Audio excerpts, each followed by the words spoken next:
Clara's knees hit the frozen ground, and she didn't try to get up. The baby in her arms had stopped crying 2 days ago. That silence terrified her more than the cold, more than the hunger eating through her bones. Behind her, Maggie carried 4-year-old Bess on her back. Theo stood between them barefoot, his small hand gripping Clara's frozen skirt like it was the only thing keeping him alive. She had walked for 5 days. She had nothing left. Then she heard the horse. If this story touches your heart, subscribe now and follow Clara's journey to the very end. Drop a comment telling me which city you're watching from. I want to see how far this story travels. Clara pressed William closer to her chest and felt his heartbeat flutter against her ribs. Too fast, too weak, like a bird trapped in a fist, fighting to break free, but losing strength with every passing hour. "Mama," Maggie's voice cracked behind her. "Mama Bess is shaking real bad." Clara turned her head. Her eldest daughter stood 3 feet back, her 8-year-old shoulders bent under the weight of her little sister. Bess had wrapped herself around Maggie's neck. Her face buried her body, trembling in waves that had nothing to do with tears. "Put her down," Clara said. "Rest your arms." "I can't." Maggie's chin trembled. "If I put her down, I don't know if I can pick her up again." Clara looked at her daughter's bare feet, blue at the toes, red at the heels where the skin had cracked and bled. She looked at Theo, 6 years old, standing in the snow like a ghost. He hadn't spoken since they left the house 5 days ago. Not one word. His eyes stared at nothing, and Clara didn't know if he was still in there, still her boy, or if something had already broken that couldn't be fixed. "We keep moving," Clara said. "Where?" Maggie asked. "Mama, where are we going?" Clara didn't answer. She didn't know. Medicine Lodge was somewhere east, maybe 15 miles, maybe 20. She'd heard there was a church there, people who helped widows and orphans. But she wasn't a widow. She was something worse. She was a woman whose husband had simply walked away. 6 weeks ago, Samuel had kissed her forehead, told her he'd be back from Cheyenne in 10 days, with enough money to see them through winter. She'd believed him. She'd always believed him. He never came back. The food ran out after 2 weeks. Clara fed the children boiled bark and snow. When the stove cracked from the cold, she couldn't fix it. When the landlord came demanding rent she didn't have, he'd given her 3 days. She'd packed what she could carry and walked. Now here she was, middle of the Kansas prairie. February, temperature dropping, baby dying, children freezing, and no idea which direction would save them and which would kill them. The horse's hooves crunched through the snow behind her. Clara spun around, her heart slamming against her chest. A man on a paint mare emerged from between 2 bare cottonwood trees. Tall in the saddle, dark coat stiff with frost, wide-brimmed hat pulled low over his eyes. He reined in the horse and sat still, just looking at them. Clara stepped in front of her children. Her legs shook, but she planted her feet. "We don't have nothing," she said. "No money, no food, nothing worth taking." The man didn't move. Didn't speak. "You hear me?" Clara's voice rose. "We got nothing. So whatever you're thinking, it ain't worth your time." The man swung down from his horse. Slow, deliberate. Like a man approaching a wounded animal, he didn't want to spook. His boots sank deep into the snow as he walked toward her. Clara's hand went to her pocket. The knife was still there. Small, dull, wouldn't do much damage, but she'd use it if she had to. He stopped 6 feet away, pushed his hat back. His face was weathered, lined around the eyes, a scar running from his left ear down his jaw and disappearing into his collar. His eyes were pale gray, the color of winter sky, tired, but not cruel. "Ma'am," he said. His voice was low, rough, like gravel under wagon wheels. "How long since those children ate?" Clara's jaw tightened.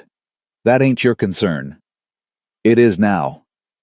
He looked past her at Maggie, struggling to hold Bess, at Theo, standing frozen in the snow, at the bundle in Clara's arms that hadn't made a sound. "The baby's sick." "I said it ain't your concern." "Ma'am." He took another step forward. Clara raised the knife. He stopped, looked at the blade, then looked at her eyes. Something shifted in his face. Not fear. 4 miles to whatever waited for them. Clara watched the back of Emmett Cole's head, the set of his shoulders, the way he held the reins with one hand while the other stayed pressed against the bundle inside his coat protecting her son. She didn't know if this was rescue or just another kind of ruin.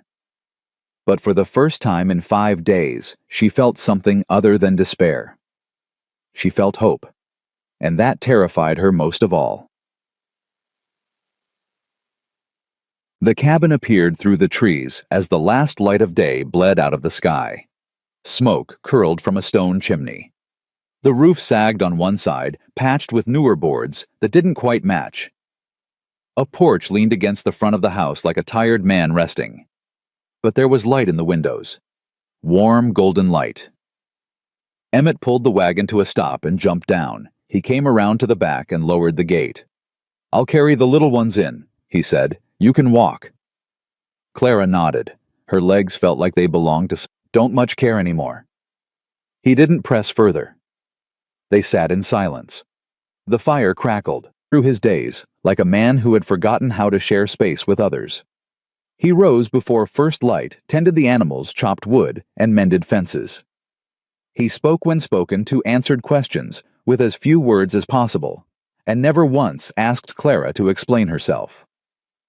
On the 4th morning, she found him at the stove stirring oatmeal with a wooden spoon that had been worn smooth from years of use. "I can do that," she said. He didn't turn around. "You should rest." "I've rested enough." She walked to him close enough to smell the wood smoke and leather that clung to his coat. "Mr. Cole, you saved my children's lives, but I ain't the kind of woman who sits idle while someone else does the work." He stopped stirring, turned to look at her. "You ain't strong enough yet," he said. "I'm stronger than I look." Something flickered in his pale eyes. Not quite a smile, but close. "All right," he said. He handed her the spoon. "Tomorrow, then." "Today." He studied her for a long moment. Clara held his gaze. He didn't look up. "You can ask." "The scar on your face. How'd you get it?" His hands paused. Just for a second. Then they resumed their work. "War," he said. "Battle of Chickamauga. September of '63. I was 16. Clara did the math. That made him 35 now. Older than she'd thought, but younger than he looked. The years had been hard on him. "You fought for the Union." "I did." He tied off a nerd. "Yes, baby. We can give him all the apples he wants." Behind them, Emmett stood in the doorway. Clara looked up at him over Theo's shoulder. "Thank you," she mouthed. He nodded once. Then he turned and walked back to the barn, leaving them alone. That night, after the children slept, Clara found Emmett on the porch. He sat on the steps, looking up at the stars. His bad leg was stretched out in front of him, and he rubbed it absently, working at the ache she knew never fully left. She sat down beside him. "How did you do it?" she asked. "Do what?" "Bring him back. My son. He hasn't spoken in weeks. Then one morning with you and a horse, and he's—" "It was what we know to be true. And the truth is, we're safe here. We're fed, we're warm. That's what matters." Maggie nodded slowly. "I like it here, Mama." "I know, baby." "I don't want to leave." Clara pulled her daughter close. "We won't. Not unless we have to." She held Maggie for a long time, feeling the girl's heart beat against her own. And she made a promise to herself. Whatever it took, she would protect this fragile, broken, beautiful thing they were building. Whatever it took. Spring arrived like a thief in reverse. It didn't take. Does he know you're playing house with a cripple?" Clara's blood turned to ice. "How do you know my name?" "I know everything that happens in this territory." Finch smiled again, but there was no warmth in it. "Samuel Dawson is still alive, last I heard, gambling in Dodge City, losing more than he wins as usual, but alive." He paused. "Which means you're still married. Which means whatever you're doing with Mr. Cole here is, well." Let's just say the good people of Medicine Lodge have opinions about that sort of thing. Emmett's voice was cold. Get out, Finch. She turned her head and looked at the dark shape by the door. He was asleep, or pretending to be, his body a shadow against the faint glow from the dying fire. What did she feel for him? Gratitude, certainly. Respect. Trust, which was harder for her than love had ever been. But was it love? Did it matter? Samuel had promised her love. Promised her the world. And then he'd walked away when the world got hard. Emmett Cole didn't promise anything. He just showed up. Every day. Every morning and every night. He fixed what was broken. He fed what was hungry. He waited for her son to speak without pushing, without so left his wife and children to starve, Emmett said. So you say, and I believe you, but believing ain't the same as proving. Tate stood and walked to the window. When a man comes to claim his family, the law's usually on his side, unless... Unless what? Tate turned back to them. Unless he's wanted for something, a crime. Something that would give me cause to hold him. Clara's heart sank. He's not a criminal. Just a coward. Cowardice ain't illegal, unfortunately. Tate sat back down. But abandonment is. At least it can be if you can prove harm. If you can show that his leaving directly caused danger to you and the children. She said. He's coming. Are we going to have to leave? No. Promise. Clara looked into her daughter's eyes, saw the fear there, the same fear that had lived in her own chest for weeks now. I promise, she said. We're not leaving. This is our home now. Maggie studied her face, then nodded slowly. Okay. I believe you. She walked away to help Bess with her shoes, leaving Clara kneeling on the floor with her hands shaking. She had made a promise she wasn't sure she could keep, but she would die trying. And I know. What do we do? Emmett looked out at the horizon where Finch had disappeared. We fight, he said. Same as always. That night, Clara couldn't eat. She sat at the table pushing food around her plate while the children ate and chattered around her. Maggie kept shooting her worried glances. Theo had retreated back into silence. Even Bess seemed subdued, picking at her beans, without enthusiasm. After supper, Clara put the children to bed. She kissed each forehead. Samuel's expression shifted. Just for a second. Something ugly flickered in his eyes. Then the mask was back. Clara, honey, I know you're upset. I know things have been hard, but I'm here now. I'm here to take you home. This is my home. No, it's not. This is some stranger's cabin in the middle of nowhere. Our home was a shack with a broken stove and no food in the cupboard. Our home was where our children went to bed hungry every night while you promised things would get better. Clara stepped forward. Our home was where I watched our baby get sicker and sicker and couldn't do anything because you took every penny we had. She forced her eyes open. Emmett's face swam into focus. You did it, he said. You faced him, and you won. I didn't do anything. The sheriff helped, but you stood your ground. You didn't break. You didn't back down. His voice cracked. I've never seen anything braver in my life. Clara looked at him. At this man who had saved her, protected her, fought for her. I couldn't have done it without you, she whispered. Yes, you could have. You're the strongest person I know. She shook her head. I'm tired of being strong. I'm tired of fighting alone. You're not alone. Actually laughed out loud for the first time since they'd arrived at the cabin. Bess clapped her hands. Mama got kissed. Mama got kissed. Even William seemed to understand something important had happened. He gurgled in Ruth's arms, his fat fists waving at the light streaming through the windows. Clara looked at her family. Her real family.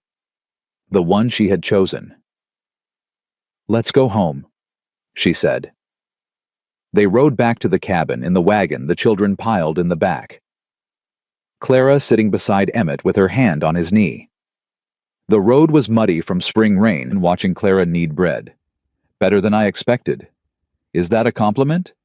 Take it however you want. Ruth helped herself to coffee. Heard something you should know. Clara's hands stilled. What?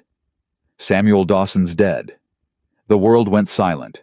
Clara stared at Ruth, unable to process the words. What? Died in Mexico. Knife fight over a card game is what I heard. Ruth shrugged. Seemed fitting. Clara didn't know what to feel. Relief, grief. Both, neither. Are you sure? Clara said. You'll never be alone again. I know. He kissed her deep and long, not caring that the children were watching. I know. Ruth cleared her throat. All right, all right. Some of us are trying to digest our dinner. Everyone laughed. Later that night, after the children were asleep and Ruth was snoring by the fire, Clara and Emmett sat on the porch. The storm had passed. The stars were out bright and cold against the black sky. Emmett. Yeah. What do you want to name the baby? He thought about it. If it's a boy, I'd like to name him after my brother, Daniel. Daniel Cole. I like it. And if it's a girl? Clara smiled. I was thinking Ruth, after someone who helped save us. Ruth Cole. Emmett nodded. She'd hate it. She'd pretend to complain for years. That's why it's perfect. They sat in comfortable silence, watching their breath cloud in the cold air. Clara. Yes, thank you. For what? For staying, for choosing me, for giving me everything I never knew I wanted. He took her hand. You saved my life. You know that, don't you? I thought you saved mine. Maybe we saved each other. She leaned her head against his shoulder. Maybe we did. The baby came in early summer on a night when the prairie wind was soft and warm. Ruth delivered her talking Clara through the pain with her usual blunt efficiency. Emmett paced outside the cabin wearing a path in the dirt until Theo came to get him. Pa, you can come in now. He rushed inside and found Clara in bed, exhausted but radiant, holding a bundle wrapped in white cloth. It's a girl, she said. Emmett approached slowly, like he was afraid he might break something. Clara held out the bundle. Do you want to hold her? He took his daughter in his arms. She was tiny, red-faced, her eyes squeezed shut. Wisps of dark hair covered her head. She's beautiful, he whispered. She looks like you. Poor thing. Clara laughed, then winced. Don't make me laugh. Everything hurts. The other children crowded around, peering at their new sister. She's so small, Maggie said. You were that small once, Clara told her. Was not. Were too. What's her name? Theo asked. Emmett looked at Clara. She nodded. Ruth, he said. Ruth Clara Cole. From the corner, old Ruth made a sound somewhere between a sob and a cough. You didn't have to do that, she said, her voice rough. We wanted to, Clara said. Ruth walked over and looked at the baby. Her weathered face softened. Well, she said, I suppose she's acceptable. High praise, Emmett said. It's all you're getting. Ruth touched the baby's cheek, gentle as a whisper. Welcome to the world, little one. You've got a good family. Better than most. Clara watched her husband holding their daughter. Their other children gathered around Ruth, standing guard like she always did. This was her family, her home, her life. Everything she had suffered, everything she had lost, had led her here. To this moment. To these people. To this love that she had never expected and couldn't imagine living without. The seasons turned. Spring to summer, to fall to winter, and around again. The children grew. Maggie became a young woman, beautiful and fierce with her mother's strength and her own stubborn will. Theo grew tall and capable, taking over more and more of the ranch work, planning for the day when the land would be his. Bess stayed wild, eventually marrying a rancher from the next county who loved her spirit. William and Ruth grew up together, inseparable, two peas in a pod. Clara and Emmett grew older too. Gray crept into their hair. Lines deepened around their eyes. But the love between them only strengthened, forged by years of shared struggle and shared joy. They named the homestead Stillwater for the creek that ran through it, quiet on the surface, but always moving underneath. One evening, many years later, Clara sat on the porch, watching the sunset. Emmett lowered himself into the chair beside her, his bad leg aching more than it used to, his movements slower, but still sure. "What are you thinking about?" he asked. "That day you found us," she said. "In the snow. My children barefoot, my baby dying in my arms. That was a long time ago. I know. But I think about it sometimes. What would have happened if you hadn't come? If you hadn't stopped?" Emmett reached over and took her hand. His skin was rough, his fingers gnarled from decades of work, but his grip was still strong. "I thank God every day that I did," he said. "So do I." They sat in silence, watching the sky turn orange, then pink, then purple. "Emmett." "Yeah. I love you." He smiled the same smile that had warmed her heart for 30 years. "I love you too, Clara. Always have. Always will." She leaned her head against his shoulder, feeling his heartbeat steady and sure against her cheek. Behind them, through the open door, she could hear their grandchildren laughing. The smell of bread baking drifted out from the kitchen. Somewhere in the distance, a cow lowed. This was her life, her love, her home. And it was enough. It was everything. Clara closed her eyes and let the peace wash over her. She had walked through fire and snow and darkness. She had lost everything and found it again. She had survived. And in the end, she had found exactly what she had been searching for all along. Not just safety, not just shelter, but a love that would last forever. A family that would never leave. A home that would always welcome her. The cold came again that winter as it always did. But this time, and for all the winters that followed, it found no way in.